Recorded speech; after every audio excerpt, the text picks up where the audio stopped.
Hi, I'm Katie Azevedo, SchoolHabits.com. If you are new here, then welcome. If you are not new here, then welcome back. Today's video is all about strategies for how to study for multiple tests at once. Now, I am a private executive function coach who has tutored thousands of students privately one-on-one over the past 16 years in everything from study skills to executive functions, SATs, ACTs, college application essays, writing, you name it. So stick around, I have lots of tips and strategies, and let's get started. All right, so at every point in your school career, there are going to be times when you have to study for multiple tests at once. And typically, these moments happen seasonally. So in the season of midterms or finals or things like that, it's not often when we have multiple tests in the same week, but it does happen and these periods can be stressful. So there are strategies to help get you through this time of studying for multiple tests at one time, and with the goal of maintaining some sanity as well. And no, not a single one of these strategies involves pulling an all-nighter. Heck no. Step number one is plan. There is no way around it. When you have multiple tests in 1 week, you absolutely have to be diligent about your planning. So for a general academic finals, so we're talking about like middle school, high school, college, even graduate school, a good rule of thumb is at least 3 weeks. I mean, maybe 2 to 3 weeks if you're on the younger side, but at least 3 weeks working backward from the time of your finals week or your midterms week. So if you have all your finals in 1 week, you want to look at a calendar from 3 weeks out and you want to plan a study schedule for every single day of those 3 weeks leading up to your finals. And when I say every single day, I really do mean that, unless like life happens and you skip a day, not the end of the world, but pretty much during this time, it's all hands on deck. Remember, this is temporary. Yes, it's stressful, but finals don't happen every day, okay? So if you have to all hands on deck it and study every single day for 3 weeks, you can handle that. Trust me, you can handle that. So what you do for this step is you look at an actual calendar. Honestly, I would just say like a paper calendar, and you look at every single day and you plan study sessions for each of your subjects for each day. So the amount of study sessions you should have each day should align with the number of tests that you have or subjects that you have. So let's say you have 4 exams and 4 different subjects during finals week. Then each day you should plan to have 4 separate study sessions every day leading up to the test. And on average, you might be thinking, oh my God, that's like 20 hours a day. No, it's not. We're not talking about epic study sessions every day for every subject. Around 30 minutes, 15 if you have to swing it, okay? But 30 minutes for 4 exams, that's 2 hours a day. You can do that. In the scope of all of the time in all of your life and all the seasons of your life, it's not that much. We're gonna be honest, okay? An hour in the morning, an hour in the afternoon, 2 hours in the evening, whatever it is that you can swing with your schedule. So again, your study sessions for each test should be about 30 minutes, probably up to an hour and no more than an hour. If you're planning your study sessions back to back, then you want to take breaks in between. Certainly, you can use something like the Pomodoro technique to plan the amount of breaks and how long they should be. I'll leave the link to that video in the description box below.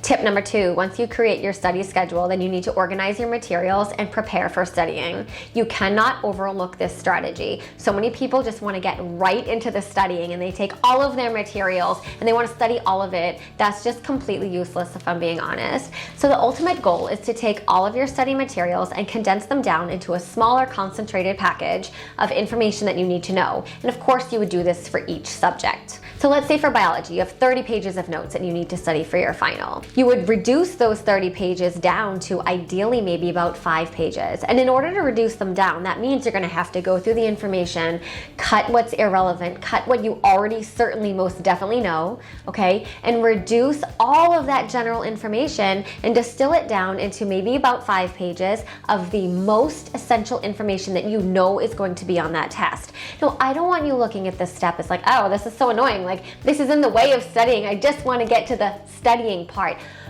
Oh my gosh, this is the studying. I can't even emphasize enough how the process of preparing your materials to study is studying. Because think about it, every single time you go through your math problem sets or your chapters or your notes and you're picking and choosing what information to keep and what information not to keep for your study sessions, which we'll get to, right? You are thinking about the information. What is studying? Thinking. Literally, studying is nothing other than thinking about the information over and over and over again.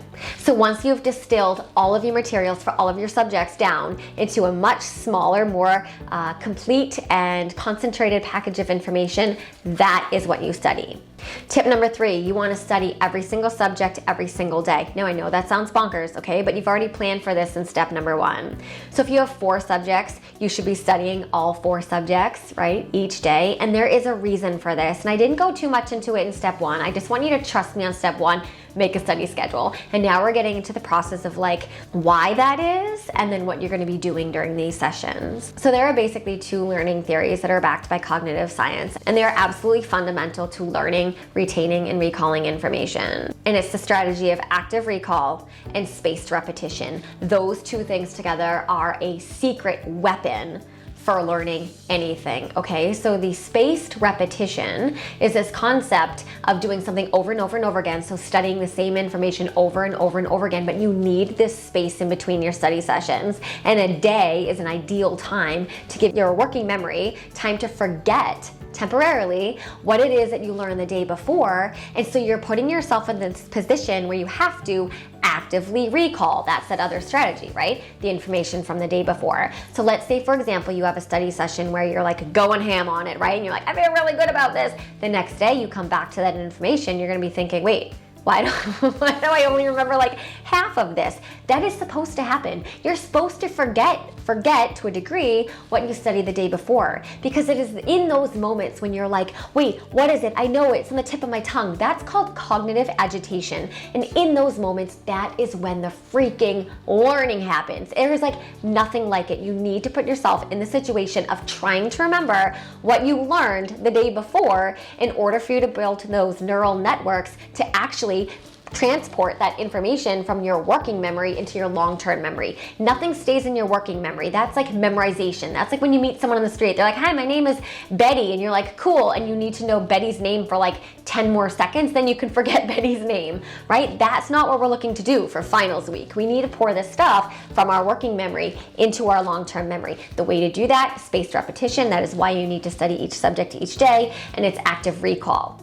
All right, strategy number 4 is be vicious with everything that's non-essential on your schedule. Cut, cut, cut. This is the time to cut out everything that's non-essential from your schedule. Yeah, it's not the time to plan a surprise birthday party for your friends or take an extra shift or get those extra babysitting hours. Absolutely not. Now remember, this is temporary. So if you're like, but I can't see my friends for 3 weeks, you're gonna make it. Like you're really gonna make it. This is temporary. And the work that you put in now, the sacrifice you put in now is 1,000 bazillion %, Sam's so good at math, worth it in the end. Trust me. So there are 2 things that you should absolutely not cut from your schedule, okay? Number 1 is sleep. If anything, this is the time to get more sleep. Number 2, if you've watched any of my other videos or watched me on Instagram at all, you will see why I'm saying number 2, exercise. Oh my gosh, if anything, again, this is the time to be getting more exercise. In order to learn, you need to have the proper balance of chemicals basically in your brain that are responsible for learning and working memory. One of the best ways to balance the proper ratio of the chemicals in our body that are connected to learning is through exercise. Like that is a direct shot to like have the perfect priming conditions in our brains for learning, retaining, and eventually recalling information. So get your wiggles out whatever way you can. And if you're the type of person who like absolutely needs some social connection, then I get it. Actually, I don't get it. I'm a total hermit, but that's okay. But like, I can understand how you would feel that way. All right, I just put out a video about how to have a group study session and tips and tricks and strategies for that.